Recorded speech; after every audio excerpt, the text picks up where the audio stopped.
On peut dire quand même, c'est vrai qu'à partir du moment où il y a une loi Guesso contre l'antisémitisme et surtout le négationnisme, qu'il y a une loi Taubira sur les Noirs, pourquoi les musulmans, il n'y aurait pas une loi contre l'islamophobie?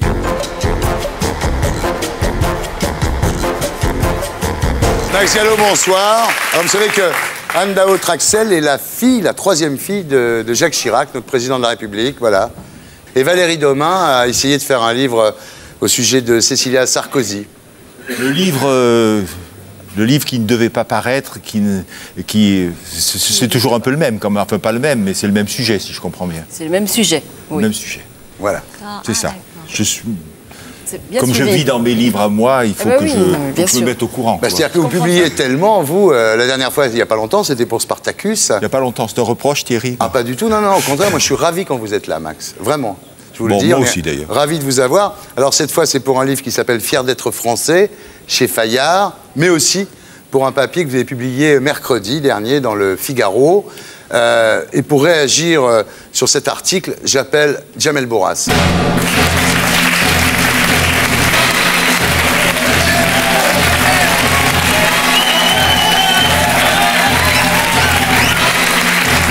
Bonsoir. Bonsoir Jamel. Bonsoir.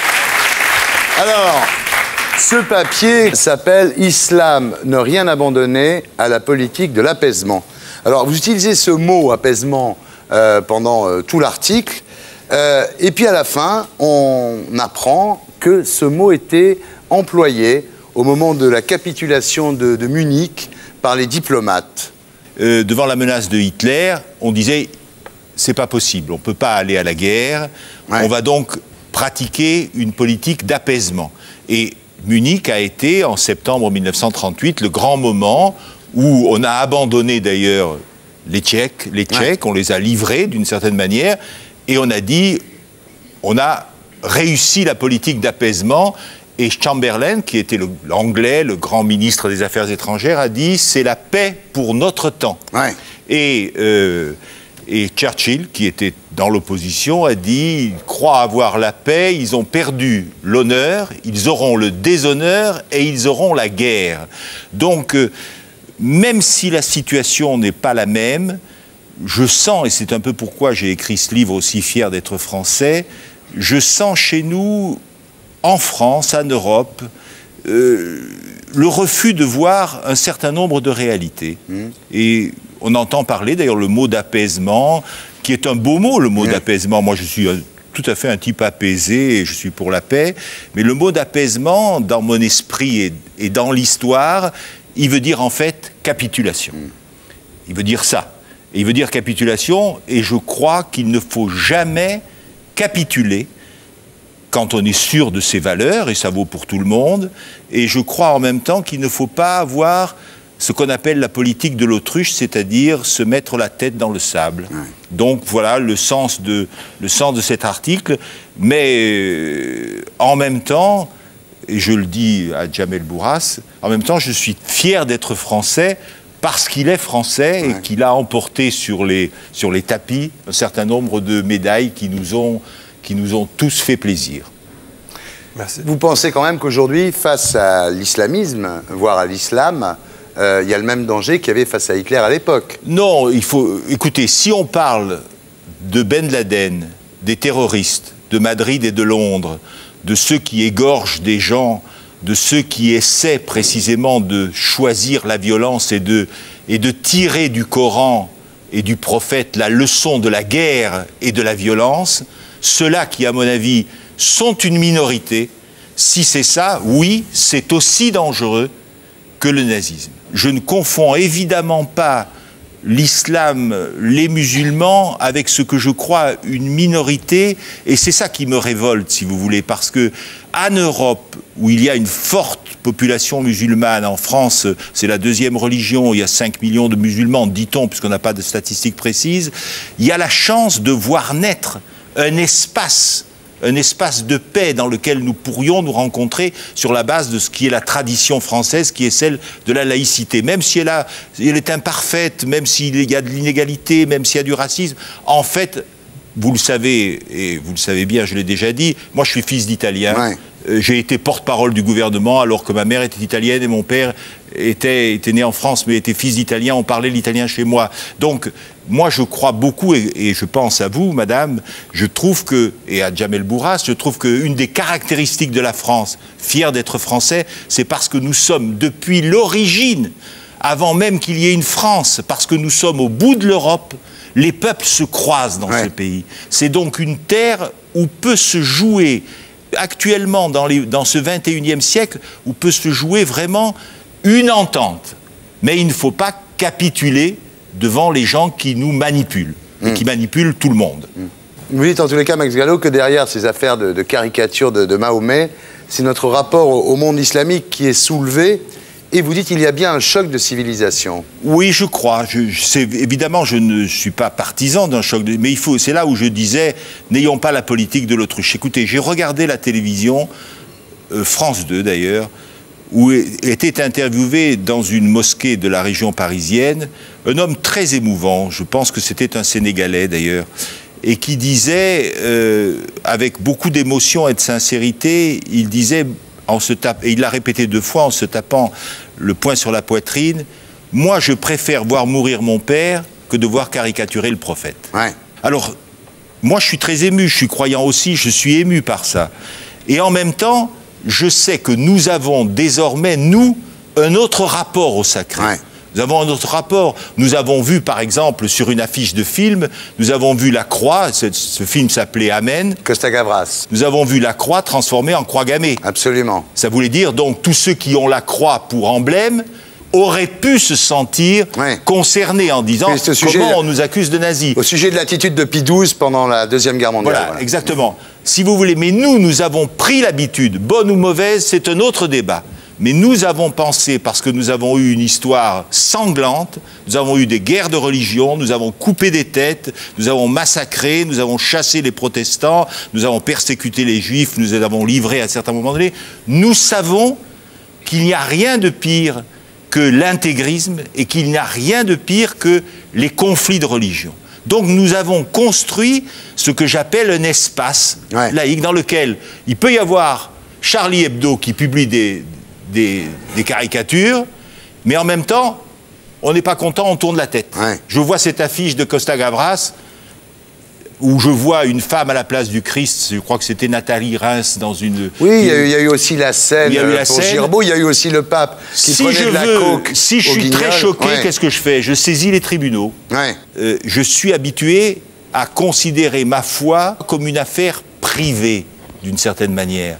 Comme une affaire privée, et là je dis qu'il y a 2 civilisations, car dans l'islam, pour l'instant, c'est pas comme ça. Oui, c'est pas comme ça. Le sacré est très lié au politique et à la vie quotidienne. En gros, les Guignols ont blasphémé le Christ et se sont excusés. Et se sont excusés. Et nous, le problème, c'est que ce qu'on ressent vraiment au fond de nous-mêmes, c'est le 2 poids et 2 mesures. Nous, il y a une espèce de 2 poids et 2 mesures qu'on trouve inacceptable. En tant que Français, sur tous les domaines, il y a 2 poids et 2 mesures, et c'est ça qu'on reproche. Mais je crois, je vous interromps pour vous donner raison, je crois que ce sentiment de 2 poids, 2 mesures, je sais qu'il existe, que vous avez raison d'avoir ce sentiment, parce qu'il est vrai qu'il y a 2 poids, 2 mesures.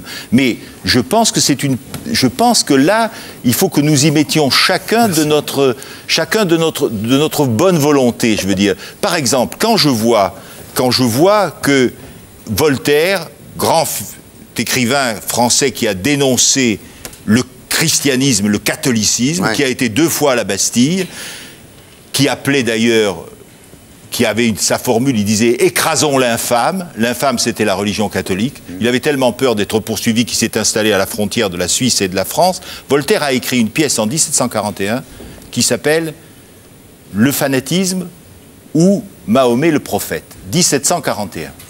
Ça fait partie des classiques.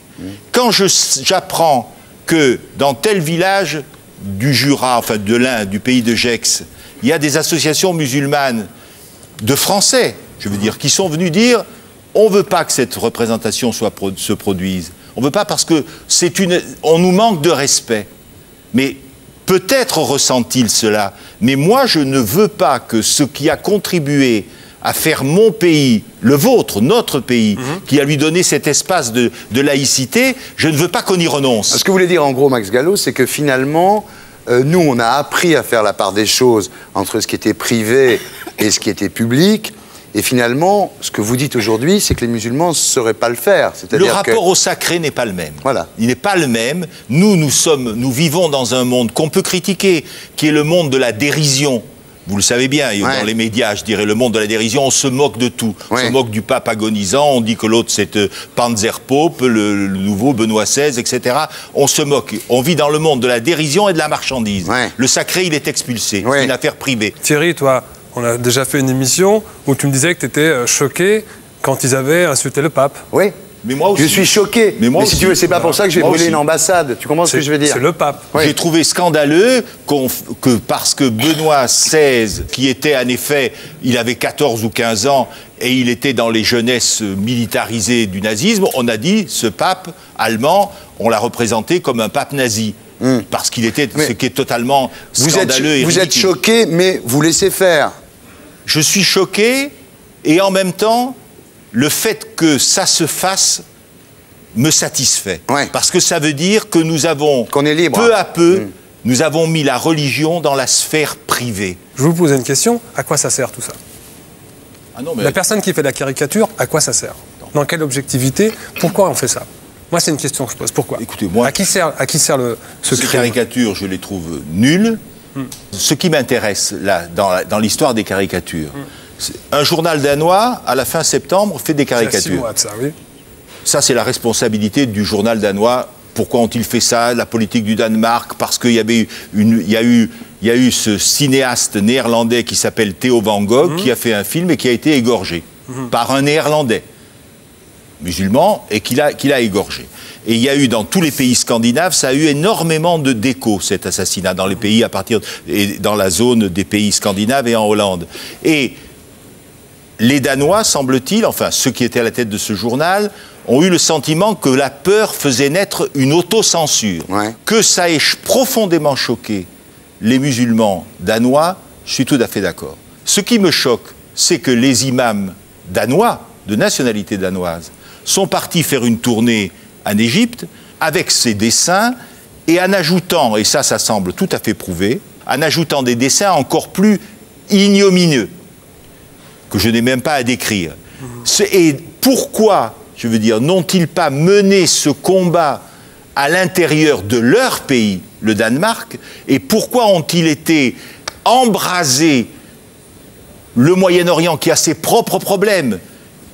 C'est la communauté musulmane, je suis d'accord, mais je crois que quand on s'enracine, quand on est citoyen d'un pays, on règle les problèmes à l'intérieur de ce pays, en tenant compte des valeurs du système de ce pays. Et ça, c'est ça qui m'inquiète. Ce qui m'inquiète, c'est que les imams qui ont pris ce risque, je les accuse d'avoir en effet provoqué, aggravé cette incompréhension entre les civilisations et fait d'un problème qui était réel, en tout cas qui devait être discuté, fait d'un problème réel un problème qui est devenu international, où vous avez des gens qui sont morts, vous avez des bâtiments qui ont été brûlés, ce qui n'est rien, mais des gens sont morts, vous avez une violence et une incompréhension qui est encore plus forte, et personne n'a à y gagner, sauf ceux, et là, ça c'est mon idée, sauf ceux qui pensent qu'il y a un danger pour l'intégrisme si l'islam européen devient un islam qui accepte et qui se trouve bien de vivre dans un univers qui est un univers laïque. Et il y a donc une tentative de manipulation forte de ce point de vue-là. C'est de la provocation. Mais même après en France, il faut savoir que Charlie Hebdo, ou surtout François, sont en déficit. François va bientôt fermer, etc. Donc il faut qu'ils vendent du papier. Et donc c'est de la provocation, et je crois qu'il faut qu'on soit beaucoup plus sage que ça, qu'on ne rentre pas dans ces provocations. Et c'est pour ça que... C'est l'autocensure, ça, Jamel. Tu comprends ce que je veux dire? Si on commence à ne pas faire de dessin pour ne pas choquer les musulmans... Non, c'est-à-dire que, pour moi... C'est de l'autocensure. C'est la fin de la liberté d'expression. Pour moi, la liberté d'expression, la liberté d'expression et le respect font partie, sont mariés ensemble. Oui, mais ça... Moi, je suis pour la liberté d'expression. Mais si je vais blesser une personne, pourquoi blesser la personne? ce qui m'intéresse, c'est le mot respect, car j'ai beaucoup lu ces temps-ci des cris, notamment de Tariq Ramadan, par exemple, et il dit « Il faut que les musulmans ne réclament pas plus de censure, mais ils réclament davantage de respect. » Le seul problème, c'est que si le respect, ça aboutit en fait à une censure. Par exemple, le porte-parole de la mosquée de Genève, et je cite, enfin vous pouvez vérifier mes sources, quand on voulait faire la lecture à Genève, récemment, il y a un mois, de cette pièce de Voltaire qui s'appelle « Le fanatique ou Mahomet le prophète », il a dit « Nous sommes pour la liberté d'expression, mais nous voulons le respect. » Mais si le respect aboutit à la censure, alors à ce moment-là, soyons clairs, disons, nous considérons que tout ce qui est attentatoire et blasphématoire pour nous ne doit pas avoir droit de citer. Au moins, c'est clair. Le paysage de la France, c'est un melting pot qui est très mélangé, avec, pour moi, c'est très riche. Il faut plutôt rassembler les idées qui nous unissent. Tout le monde est d'accord avec toi. La France est... D'accord, mais si moi j'ai envie de faire une caricature sur Mahomet ou sur un rabbin ou sur Jésus-Christ, il faut que j'ai le droit de le faire. Tu comprends? C'est ça la France. Thierry... Il faut que tu aies le droit de le faire, mais à mon avis, comme tout à l'heure on parlait, il faut que tu sois dans l'empathie. Quand tu sais que tu vas blesser 10 millions de personnes, pourquoi tu vas les blesser? Pourquoi? C'est la liberté, c'est ça. C'est la liberté. Alors pas deux poids, deux mesures. La liberté pour tout le monde. C'est-à-dire? La liberté pour tout le monde. Il y a des personnes qui ont été refusées de télévision. Tu as des personnes qui, parce que une personne comme Dieudonné, qui a fait un rabbin, enfin qui a fait un colon juif, etc., tous ces DVD ne sont plus dans les pactes. On l'empêche de venir, on l'empêche médiatiquement, on ne le voit plus. Alors que lui, c'est un comique. Et il est où? C'est vrai qu'il n'a pas été condamné. Il faut quand même qu'on fasse confiance à la loi. Ouais. Non? À la République, à la loi. Exactement, mais il faut... Ouais, c'est vrai que le cas de Dieudonné est intéressant en l'occurrence. Ouais. C'est vrai. Justement, ce qui me gêne dans la censure, c'est qu'elle est souvent exercée par une poignée de personnes, en tout cas, sans aucun respect pour ceux qui sont en face. C'est-à-dire qu'on ne laisse pas le choix aux gens qui sont en face de juger par eux-mêmes. Ces dessins, ils existent. J'ai le droit, moi, de dire ça me choque, ou j'ai le droit, moi, de dire je les trouve bien, et puis je veux qu'il y en ait d'autres, ou alors il ne faut pas faire ça. Mais je veux dire, chacun est responsable de ses pensées. Et donc, je pense que la censure, elle n'est pas acceptable, parce qu'on est chacun, il faut le respect de chacun, on est chacun digne d'un avis. Et je trouve ça choquant de dire, toi, tu ne verras pas ces dessins parce que ces dessins sont choquants et vont provoquer des violences. En quoi c'est acceptable? Moi, je trouve qu'on doit être tous responsables. Et que si ce n'est pas le cas, c'est ça qu'il faut régler. Le problème, c'est de savoir pourquoi il y a des manifestations violentes. Le problème, c'est de savoir pourquoi, quand on n'est pas d'accord, on ne manifeste pas dans l'apaisement, c'est-à-dire sereinement, en disant on n'est pas d'accord, mais en le disant, et non pas en faisant des actes violents. Moi, à mon avis, c'est ça qu'il faut régler, et non pas dire il ne faut pas qu'il y ait telle chose, il ne faut pas qu'on écrive telle chose, il ne faut pas qu'on dessine telle chose, parce que vous comprenez, messieurs, dames, tout ça va provoquer des violences. Ouais. Non. Moi, j'ai pas dit ça. Hein. Alors, moi, j'ai pas dit ça. Hein. Elle a dit quelque chose d'important, c'est clair. Quand elle parle de liberté d'expression, elle a dit un mot important, la responsabilité. C'est qu'un journaliste, il doit avoir une responsabilité. Un politique doit avoir une responsabilité. Un philosophe doit avoir une responsabilité aussi. Tout à fait d'accord. Ça, c'est très important, le mot qu'elle a dit. Moi, j'ai jamais dit que j'étais pour la violence, loin de là. Il y a juste un truc important que j'aimerais dire. Il y a eu la loi Taubira. Oui. D'accord. Il y a eu plusieurs lois qui ont été faites contre l'antisémitisme, que je trouve extraordinaire. Et moi, je fais un appel aujourd'hui au ministre, peut-être Azouz Begag, qui est là, ou de Villepin, de faire une loi contre l'islamophobie. Tout simplement. Comme ça, il n'y aura pas tous ces problèmes. Lui, il est contre. Il est contre la loi Taubira, contre la loi Guesso. Je suis comme l'ensemble des historiens et d'autres intellectuels employant ce mot. Je suis pas pour que je pense qu'il y a des lois en France qui sont contre le racisme, contre l'antisémitisme. Il y a des lois sur la presse, contre la diffamation. On peut poursuivre, on peut demander la saisie d'un journal, en référer. On a d'ailleurs demandé la saisie de Charlie Hebdo, mais il y avait un vice de procédure. L'avocat l'a reconnu, il s'est pris tard, etc. Il y a donc un ensemble de lois. Nous n'avons pas à fixer par la loi un certain nombre de règles. Ce qu'on peut dire quand même, c'est vrai qu'à partir du moment où il y a une loi Guesso contre l'antisémitisme et surtout le négationnisme, puis il y a une loi Taubira sur les Noirs, pourquoi les musulmans, il n'y aurait pas une loi contre l'islamophobie? Je ne dis pas que c'est bien d'avoir ces lois-là, mais... Si je dis Ben Laden est un criminel, oui. Il se réclame du prophète. Ça, c'est pas de l'islamophobie. Il se réclame du prophète.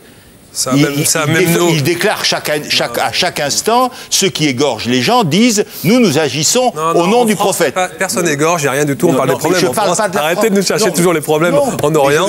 En France, il n'y a pas de Ben Laden, il n'y a pas de tout ça. L'islamophobie est une notion qui est extrêmement vague. Je veux dire, si je me mets à critiquer d'un point de vue athée, si je me mets à critiquer l'islam, et si je fais la lecture du Coran, je fais une lecture qui est considérée comme... Je prends Salman Rushdie, qui est considéré comme satanique.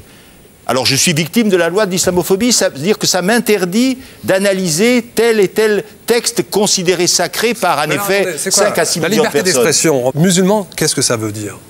C'est une personne qui prie sur Dieu et sur son prophète tous les jours, qui pour lui, dans ses convictions, le prophète est au-dessus de ses parents. Oui, ça correspond bien à ce que disait la personne. Donc quand une personne met une bombe sur la tête du prophète, ça veut dire que quoi? 1,5 milliard de musulmans sont des terroristes? Et ce sont des mecs qui vont poser des bombes? N'oubliez pas, parce que vous nous parlez d'histoire en tant qu'historien très souvent, mais personne nous rappelle l'histoire de l'Andalousie où quand les musulmans étaient au pouvoir, ils défendaient les juifs et les chrétiens. On peut tout à fait en cette parler. Belle image où dans le monde entier, où les 3 religions vivaient à merveille. Personne ne nous la rappelle à l'époque d'Avicenne ou à l'époque d'Averroès ou à l'époque de... Personne ne nous la rappelle, cette histoire. Mais si, cette histoire est tout à fait... Je vais vous donner un autre exemple aujourd'hui. Il y a 1 an de ça, j'ai fait un appel. Il y a un film qui est merveilleux, qui est tourné par Anthony Quinn et Irène Papas, qui est Le Messager, qui explique l'histoire de la religion, comment elle est arrivée, etc., etc., qui est un film magnifique. Il est passé en 78-79 dans les dossiers de l'écran d'Armand Jameau. Comment ça se fait qu'il ne repasse pas à la télévision depuis 26 ans? Je ne sais pas, je ne peux pas vous répondre. Oui. Mais moi, c'est toutes des questions que je pose à chaque fois. Non, justement, on va continuer dans les questions parce qu'on va sortir un peu des caricatures de Mahomet. La séparation des hommes et des femmes dans les piscines, par exemple. Ou le fait que certaines patientes musulmanes refusent de se faire soigner par des médecins hommes. Est-ce que ça te choque en tant que musulman? Les 2 poids et 2 mesures, c'est aujourd'hui, les chrétiens... dans toutes les grandes villes, sont en place, ils ont leurs écoles, etc., etc. Il y a la communauté juive qui a réussi à créer ces écoles, etc.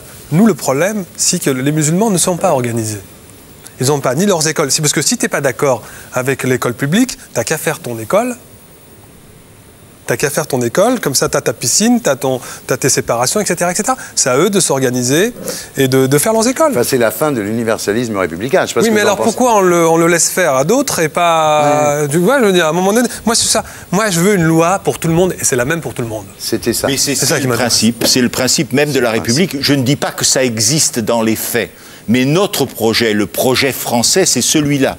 C'est-à-dire faire en sorte que le lien entre la nation française et celui qui fait partie de cette collectivité est un lien personnel de citoyen, d'individu. Si nous ne préservons pas cette singularité française, imparfaite aujourd'hui, je suis d'accord, imparfaite, mais si nous ne la préservons pas, eh bien, nous serons une série de communautés éclatées. Vous pensez, Max, que c'est une capitulation, ça d'accepter que les piscines soient je pense que moi j'appelle ça une capitulation rampante.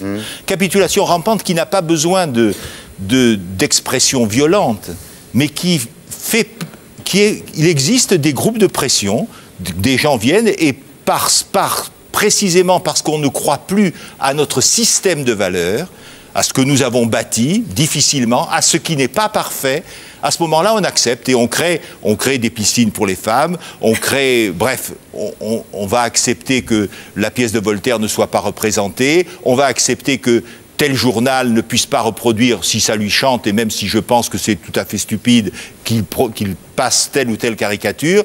Et puis surtout, je veux répondre à Jamel sur ce point, qui a dit... Les catholiques sont installés, les juifs sont installés avec leurs écoles, etc. C'est une vérité, non? Pardon? C'est une vérité. Tout à fait la vérité. Mais il faut admettre, Jamel, c'est comme ça, et je le dis avec beaucoup de calme et sans esprit de supériorité, que le socle de cette France et de cette Europe est un socle judéo-chrétien. Pourtant, mon grand-père, quand il a fait la guerre pour la France, et qu'on lui amenait à manger, et ma grand-mère, elle avait le foulard, personne ne lui a dit que tu étais musulman et que tu étais différent des autres. Je ne dis pas. Si, comme je l'ai entendu, comme je me le suis entendu dire, à savoir la phrase suivante dans un débat télévisé il y a 4 ou 5 ans, quelqu'un qui m'a dit « Vous avez des églises partout, dans tous les villages, nous n'avons pas de mosquée ». Moi, je suis pour qu'on construise des mosquées. Je suis pour que vous ne priez pas sur les trottoirs. Parce que les mosquées... moi. Il y a des églises qui ne servent à rien, on prend même les églises. Bon. On a le droit de prier dans les églises. On a le droit de prier dans des églises.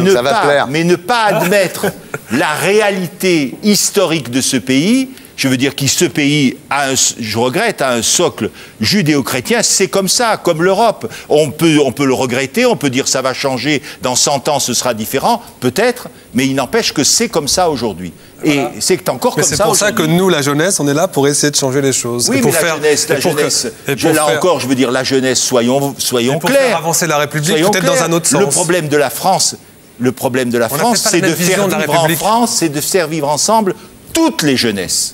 Toutes les jeunesses. Bien sûr, toutes les jeunesses. Toutes les jeunesses. Exactement. Pas seulement, ce n'est pas vous qui êtes seulement la jeunesse. Il y a toutes les jeunesses de France. Je n'ai jamais dit que j'étais la jeunesse. Transition, on arrive maintenant plus précisément au livre donc, qui s'appelle « Fier d'être français ». Et vous dites, c'est la première phrase du livre, il faut bien que quelqu'un monte sur le ring et dise « Je suis fier d'être français ». Donc c'est vous qui vous y êtes collé, Max.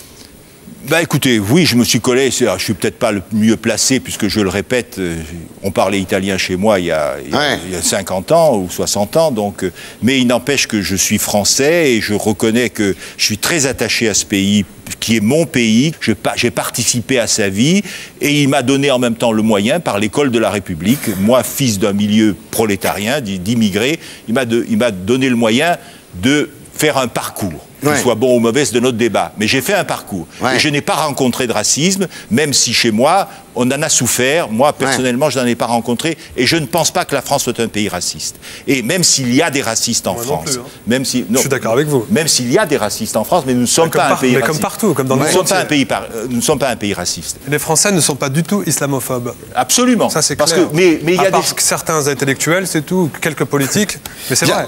Non, mais ce que vous dites, vous, on a eu ici pas mal de déclinologues là, depuis quelque temps. Vous en prenez aux déclinologues. Non, je vais vous dire, je m'en prends à ceux que j'appelle les élites. Je le dis les élites, j'en fais apparemment peut-être partie, mais par mon mode de vie. Mais je ne me sens pas, moi, membre d'une élite. Mais j'en prends aux élites qui ont pensé à un moment donné que les nations, c'était fini, la France, c'était fini. Et quand vous entendez cette France, et déjà Albert Camus l'écrivait il y a longtemps, cette France comme si elle était la seule coupable, parmi des nations qui seraient saintes et pures, eh bien non, nous ne sommes pas meilleurs que les autres, mais nous ne sommes pas pires. Et même à certains moments, je trouve que nous avons, dans l'histoire des hommes, nous avons joué un rôle positif. Par exemple, quand nous avons créé cet espace de vie en commun. Imparfait, je le répète, mais qui a été créé quand même. Donc vous êtes contre la repentance généralisée, la France qui s'accuse de tous les crimes et qui a honte de ce qu'elle a été. Vous dites qu'il est temps de redresser la tête et d'en finir avec la repentance, quoi. Bien sûr, parce que vous ne pouvez pas regarder, c'est comme, et là je pense que Jamel sera d'accord avec moi, on ne peut pas regarder son passé, le sien propre en tant que personne, comme un univers négatif, noir et avancé. Il faut avoir de l'estime de soi. Il faut avoir de l'estime de soi. Il faut être fier de ses origines. Mais les regarder lucidement, pas en faire un palais. mais les regarder avec leurs ombres et leurs lumières, comme on dit, et c'est comme ça qu'on avance. Ouais, il faut aussi avoir l'humilité et de dire on s'est trompé. Absolument, tout à fait. Et de demander des excuses à des peuples qu'on a décimés ou qu'on a massacrés. Oui, bien sûr, pourquoi pas. Ça, c'est le code moral. Oui, d'accord. Prenons les choses tout à fait frontalement. Jugeons de la colonisation française. Par exemple, la colonisation française. Moi, j'ai toujours dit et écrit dans tous les débats, j'ai beaucoup participé, la colonisation a un péché originel. La colonisation, c'est une conquête militaire par des gens plus forts qui oppriment des gens plus faibles. Donc, quoi que vous construisiez, des ports, des immeubles, des villes, des instituts Pasteur... On les fait construire par les indigènes, surtout. Oui, mais enfin, quoi que nous laissions de positif, ce sera toujours affecté d'un signe négatif. Parce que la blessure... Et c'est normal. Mais si on veut juger ça, il faut comparer par rapport à quoi? Par rapport à la colonisation anglaise, par rapport à la colonisation allemande, par rapport à ce qui se faisait à l'époque. Là, nous sommes dans la réalité. Et à ce moment-là, nous voyons que nous ne sommes pas du tout les pires. Ah non, au contraire. Nous ne sommes pas du tout les pires. La France a dépensé beaucoup d'argent. Faire le truc du moins pire, quand même. Si vous dites, si vous accusez, si vous regardez seulement la France en disant criminel, colonisation, etc. Non. Faites... Non, il faut condamner toutes les colonisations. Qu'elles soient anglaises, qu'elles soient... Mais pour comparer, pour juger, il faut comparer les choses. Il faut comparer les choses. Oui. Non, ce qui veut dire, c'est qu'en France, il y avait beaucoup de gens qui trouvaient que la colonisation coûtait trop cher, parce que ça coûtait de l'argent, tout ça, et qu'il y a le fameux Raymond Cartier qui disait la Corrèze plutôt que le Zambèze. Non, et puis nous sommes un pays contradictoire. Il y a toujours eu en France des opposants à la colonisation. Non pas simplement pour des raisons économiques, qui disent ça coûte plus cher, ça coûte trop cher, on ferait mieux d'investir dans les routes en Corrèze ou ailleurs, par exemple, mais il y a des gens qui étaient opposés à la colonisation pour des raisons tout à fait morales. Clémenceau disait à Jules Ferry, vous nous parlez de race supérieure, mais qu'est-ce que ça veut dire? Moi, je suis pas du tout dans cette optique-là. Ces gens-là étaient du côté des colonisés. Et ils étaient français. Donc ne confondons pas une sorte de culpabilité collective qui écrase le pays, c'est pas possible. Très bien. Alors vous dites, Max Gallo, pour vous, le vainqueur en 2007 sera celui qui sera capable de restituer aux Français cette capacité d'être fier d'être français. Mais oui, je crois que l'élection ne se jouera pas sur des questions de, pas seulement en tout cas, et pas d'abord sur des questions de savoir contrat première embauche. Je crois que nous arrivons à un moment où on a besoin de savoir dans quel pays on vit et ce qu'on veut faire de ce pays. Et c'est ça qui sera la question. Max Gallo. Et pour être sûr de ne rien rater de Inarditube, abonnez-vous et mettez un pouce bleu.